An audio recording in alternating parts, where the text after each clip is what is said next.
جنت میں اپنے ماں باپ سے کیسے ملاقات ہوگی، وہ منظر کیسا ہوگا؟ جنت میں کن کن رشتہ داروں سے ملاقات ہوگی، یہ واقعہ جاننا ہر مسلمان کے لیے ضروری ہے۔ جان کر آپ حیران رہ جائیں گے۔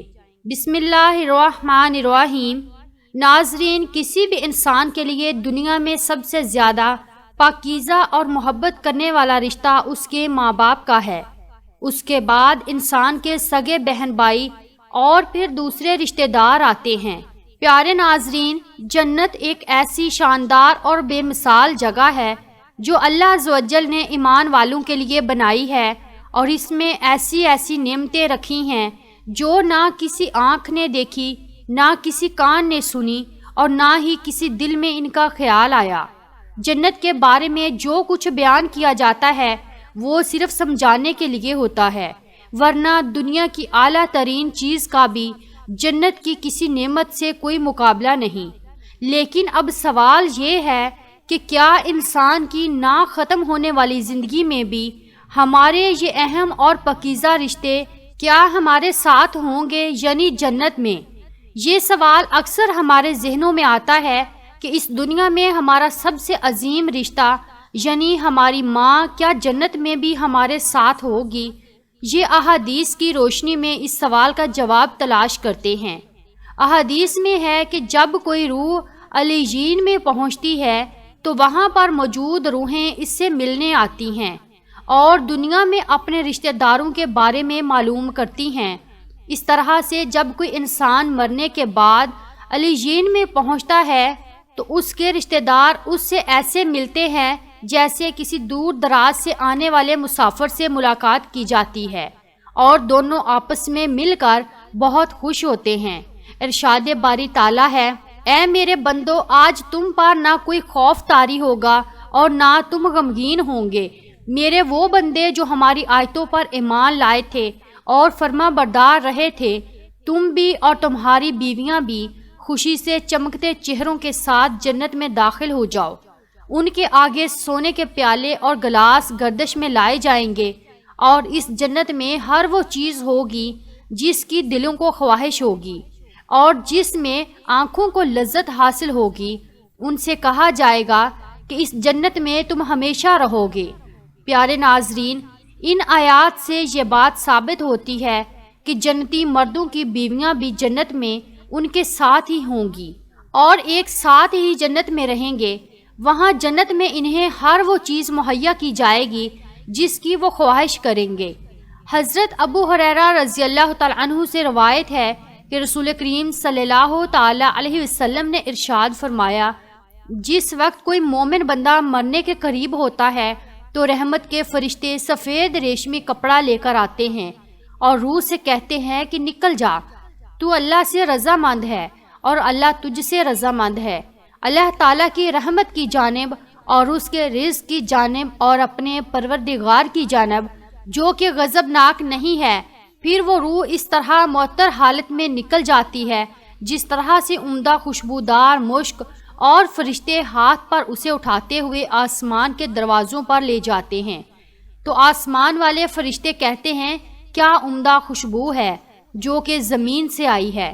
پھر اس کو اہل ایمان کی ارواح کے پاس لاتے ہیں تو وہ ارواح خوش ہوتی ہیں، اور یہ خوشی اس خوشی سے بھی زیادہ ہوتی ہے جو کسی بچھڑے ہوئے کی آمد سے انسان کو میسر ہوتی ہے۔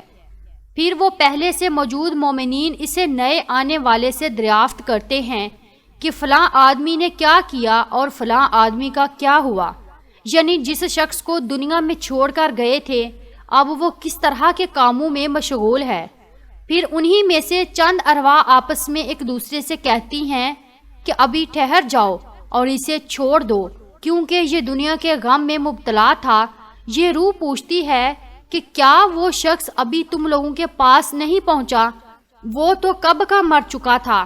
اس پر وہ روحیں کہتی ہیں کہ پھر وہ تو جہنم میں گیا ہوگا۔ پیارے ناظرین، پیارے نبی حضرت محمد صلی اللہ علیہ وآلہ وسلم نے فرمایا کہ تمہارے اعمال تمہارے ان رشتہ داروں اور خاندان والوں کے سامنے جو آخرت یعنی عالم برزخ میں ہیں پیش کیے جاتے ہیں۔ اگر نیک عمل ہوں تو وہ خوش ہوتے ہیں اور کہتے ہیں کہ اے اللہ آپ کا فضل اور رحمت ہے، بس اپنی یہ نعمت اس پر پوری کیجئے اور اس پر اس کو موت دیجئے۔ اس طرح ان پر گنہگار شخص کا بھی عمل پیش ہوتا ہے تو کہتے ہیں اے اللہ اس کے دل میں نیکی ڈال دے جو تیری رضا اور قرب کا سبب ہو جائے۔ مختلف روایات سے معلوم ہوتا ہے کہ جنت میں مختلف رشتہ دار ایک دوسرے کو پہچانتے ہوں گے اور ایک دوسرے سے ملتے جلتے رہیں گے، اور ان میں سے بعض کو ایک ساتھ رکھا جائے گا۔ سورہ طور کی آیت نمبر 21 میں اللہ سبحانہ تعالیٰ کا فرمان ہے، اور جو لوگ ایمان لائے اور ان کی اولاد نے بھی ایمان میں ان کی پیروی کی تو ان کی اولاد کو ہم انہی کے ساتھ شامل کر دیں گے اور ان کے عمل میں سے کسی چیز کی کمی نہیں کریں گے۔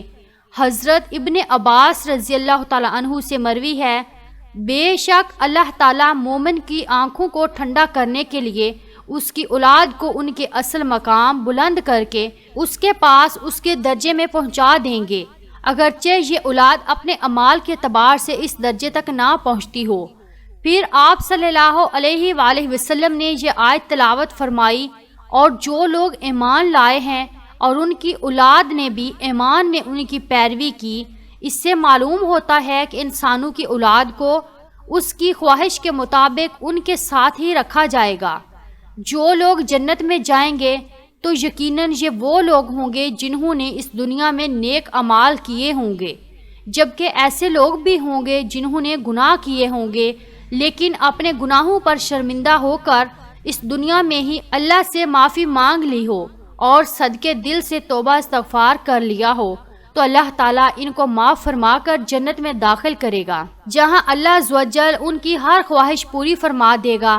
اور یقیناً اس کی خواہش میں سے ایک خواہش یہ بھی ہوگی کہ دنیا میں اس سے جو بھی گناہ سرزد ہو چکے ہوں یا کوئی گناہ والے اعمال اس نے کیے ہوں تو اس سے وہ تمام اعمال بھلا دیے جائیں، کیونکہ جنت امن اور سکون کی جگہ ہوگی جہاں منفی خیالات اور غم و غصے کی کوئی گنجائش نہ ہوگی، اور ایک مومن اور جنتی کے لیے ہر طرف خوشحالی ہی خوشحالی ہوگی، جیسا کہ سورۃ بقرہ کی آیت نمبر 25 میں ارشاد باری تعالیٰ ہے، اور جو لوگ ایمان لائے اور نیک عمل کرتے رہے ان کو خوشخبری سنا دو کہ ان کے لیے جنت کے باغ میں جن کے نیچے نہریں بہہ رہی ہیں، جب انہیں ان میں سے کسی قسم کا میوہ کھانے کو دیا جائے تو کہیں گے یہ تو وہی ہے جو ہم کو پہلے بتایا گیا تھا، اور انہیں ایک دوسرے کے ہم شکل میوے دیے جائیں گے، اور وہاں ان کے لیے پاک بیویاں ہوں گی اور وہ جنت میں ہمیشہ رہیں گے۔ پیارے ناظرین، ایک اور حدیث میں ہے کہ رسول اللہ صلی اللہ علیہ وآلہ وسلم نے فرمایا، جب اہل جنت جنت میں داخل ہوں گے اور ان میں سے کسی کو اپنے بھائیوں اور رشتہ داروں سے ملنے کی خواہش ہوگی تو اس کا بستر اسے اڑا کر ان کے بستروں کے برابر پہنچا دے گا، اور پھر دونوں تکیہ لگا کر دنیا میں گزرے ہوئے دنوں کے بارے میں باتیں کرنے لگیں گے۔ ان میں سے ایک اپنے ساتھی سے کہے گا کہ اے فلاں، تمہیں یاد ہے کہ اللہ نے فلاں دن اور فلاں فلاں جگہ پر ہماری مغفرت فرمائی تھی، اس طرح کہ ہم نے اللہ سے دعا کی تھی اور اللہ نے ہمیں مغفرت کا پروانہ عطا فرما دیا تھا۔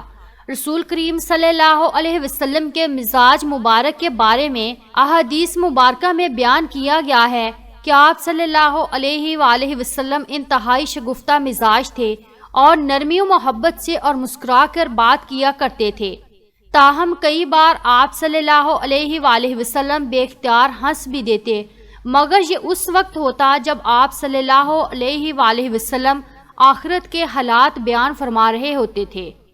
امام عسقلانی رحمۃ اللہ علیہ فرماتے ہیں کہ یہ کہا گیا ہے کہ آپ صلی اللہ علیہ وآلہ وسلم صرف آخرت کے امور میں ہنسا کرتے تھے، اگر کوئی معاملہ دنیا سے متعلق ہوتا تو اس پر آپ صلی اللہ علیہ وآلہ وسلم صرف تبسم فرمایا کرتے تھے۔ آپ صلی اللہ علیہ وآلہ وسلم نے ایک بار صحابہ کرام کو یہ آگاہ کیا کہ روز محشر جب کسی کو جہنم سے نکال کر جنت میں بھیجا جائے گا تو اس کی حالت کیا ہوگی۔ اس پر آپ صلی اللہ علیہ وآلہ وسلم نے ہنس کر واقعہ کا احوال بیان کیا۔ بخاری شریف اور مسلم شریف میں یہ متفق علیہ حدیث مبارکہ یوں بیان کی گئی ہے، حضرت عبداللہ بن مسعود رضی اللہ تعالیٰ عنہ سے روایت ہے کہ حضور نبی کریم صلی اللہ علیہ وسلم نے فرمایا، مجھے اچھی طرح معلوم ہے کہ سب سے آخر میں جہنم سے کون نکالا جائے گا یا سب سے آخر میں کون جنت کے اندر داخل ہوگا۔ یہ آدمی اپنے جسم کو گھسیٹتا ہوا جہنم سے باہر نکلے گا، چنانچہ اللہ تعالیٰ اس سے فرمائے گا جا جنت میں داخل ہو جا۔ وہ جنت میں داخل ہوگا تو اسے گمان گزرے گا کہ شاید یہ بری ہوئی ہے، چنانچہ وہ واپس لوٹ کر عرض گزار ہوگا، اے رب وہ تو بری ہوئی ہے۔ پس اللہ تعالیٰ اس سے فرمائے گا جا جنت میں چلا جا، لہٰذا وہ جنت میں داخل ہوگا۔ جنت میں جا کر اسے پھر گمان گزرے گا کہ شاید یہ بری ہوئی ہے۔ وہ واپس لوٹ کر پھر عرض کرے گا کہ اے رب میں نے تو وہ بری ہوئی پائی ہے، چنانچہ اللہ تعالیٰ اس سے فرمائے گا جا اور جنت میں داخل ہو، کیونکہ تیرے لیے جنت میں دنیا کے برابر بلکہ اس سے 10 گنا زیادہ حصہ ہے۔ وہ عرض کرے گا اے اللہ کیا مجھ سے مذاق کرتا ہے یا مجھ پر ہنستا ہے، حالانکہ تو حقیقی مالک ہے۔ حضرت عبداللہ بن مسعود رضی اللہ تعالیٰ عنہ بیان کرتے ہیں کہ میں نے دیکھا اس بار حضور نبی اکرم صلی اللہ علیہ وآلہ وسلم ہنس پڑے، یہاں تک کہ آپ صلی اللہ علیہ وآلہ وسلم کے دندان مبارک نظر آنے لگے۔ آپ صلی اللہ علیہ وآلہ وسلم فرماتے تھے یہ اہل جنت کے سب سے کم درجے والے شخص کا حال ہے۔ حضرت ابو سعید خدری سے روایت ہے کہ رسول اللہ صلی اللہ علیہ وآلہ وسلم نے فرمایا، جو آدمی سب سے آخر میں جنت میں داخل ہوگا وہ گرتا پڑا اور گھسیٹتا ہوا دوزخ سے اس حال میں نکلے گا کہ دوزخ کی آگ اسے جلا رہی ہوگی۔ پھر جب دوزخ سے نکل جائے گا تو پھر دوزخ کی طرف پلٹ کر دیکھے گا اور دوزخ سے مخاطب ہو کر کہے گا کہ بڑی بابرکت ہے وہ ذات جس نے مجھے تجھ سے نجات دی، اور اللہ تعالیٰ نے مجھے وہ نعمت عطا فرمائی ہے کہ اولین و آخرین میں سے کسی کو بھی وہ نعمت عطا نہیں فرمائی۔ پھر اس کے لیے ایک درخت بلند کیا جائے گا، وہ آدمی کہے گا کہ اے میرے پروردگار مجھے اس درخت کے قریب کر دیجئے تاکہ میں اس کے سائے کو حاصل کر سکوں اور اس کے پھلوں سے پانی پیوں۔ اللہ تعالیٰ فرمائیں گے اے ابن آدم اگر میں تجھے یہ دے دوں تو پھر اس کے علاوہ اور کچھ تو نہیں مانگے گا؟ وہ عرض کرے گا کہ نہیں اے میرے پروردگار۔ اللہ تعالیٰ اس سے اس کے علاوہ اور نہ مانگنے کا معاہدہ فرمائیں گے اور اللہ تعالیٰ اس کا عذر قبول فرمائیں گے، کیونکہ وہ جنت کی ایسی ایسی نعمتیں دیکھ چکا ہوگا کہ جس پر اسے صبر نہ ہوگا۔ اللہ تعالیٰ اسے اس درخت کے قریب کر دے گا، وہ اس کے سائے میں آرام کرے گا اور اس کے پھلوں کے پانی سے پیاس بجھائے گا۔ پھر اس کے لیے ایک اور درخت ظاہر کیا جائے گا جو پہلے درخت سے کہیں زیادہ خوبصورت ہوگا۔ وہ آدمی عرض کرے گا اے میرے پروردگار مجھے اس درخت کے قریب فرما دیجئے تاکہ میں اس کا سایہ حاصل کر سکوں اور اس کا پانی پیوں، اور اس کے بعد میں اور کوئی سوال نہیں کروں گا۔ اللہ فرمائے گا اے ابن آدم کیا تو نے مجھ سے وعدہ نہیں کیا تھا کہ تو مجھ سے اور کوئی سوال نہیں کرے گا، اور اب اگر تجھے اس درخت کے قریب پہنچا دیا تو پھر تو اور سوال کرے گا۔ اللہ تعالیٰ پھر اس سے اس بات کا وعدہ لے گا کہ وہ اور کوئی سوال نہیں کرے گا، تاہم اللہ تعالیٰ کے علم میں وہ معذور ہوگا کیونکہ وہ ایسی ایسی نعمتیں دیکھے گا جس پر وہ صبر نہ کر سکے گا۔ پھر اللہ تعالیٰ اس کو درخت کے قریب کر دے گا، وہ اس کے سائے میں آرام کرے گا اور اس کا پانی پیے گا۔ پھر اسے جنت کے دروازے پر ایک درخت دکھایا جائے گا جو پہلے دونوں درختوں سے زیادہ خوبصورت ہوگا۔ وہ آدمی کہے گا اے میرے رب مجھے اس درخت کے قریب فرما دیجئے تاکہ میں اس کے سائے میں آرام کروں اور پھر اس کا پانی پیوں، اور اس کے علاوہ کوئی اور سوال نہیں کروں گا۔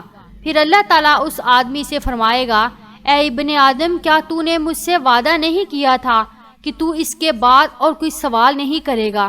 وہ عرض کرے گا ہاں اے میرے پروردگار اب میں اس کے بعد اس کے علاوہ اور کوئی سوال نہیں کروں گا۔ اللہ اسے معذور سمجھے گا کیونکہ وہ جنت کی ایسی ایسی نعمتیں دیکھے گا جس پر وہ صبر نہیں کر سکے گا۔ پھر اللہ تعالیٰ اسے اس درخت کے قریب کر دے گا۔ جب وہ اس درخت کے قریب پہنچے گا تو جنت والوں کی آوازیں سنے گا، تو وہ پھر عرض کرے گا اے میرے رب مجھے اس میں داخل کر دے۔ تو اللہ فرمائے گا اے ابن آدم تیرے سوال کو کون سی چیز روک سکتی ہے؟ کیا تو اس پر راضی ہے کہ تجھے دنیا اور دنیا کے برابر دے دیا جائے؟ وہ کہے گا اے رب اے رب العالمین تو مجھ سے مذاق کرتا ہے۔ یہ حدیث بیان کر کے حضرت عبداللہ ہنس پڑے اور لوگوں سے فرمایا کہ تم مجھ سے کیوں نہیں پوچھتے کہ میں کیوں ہنسا؟ لوگوں نے کہا کہ آپ کس وجہ سے ہنسے؟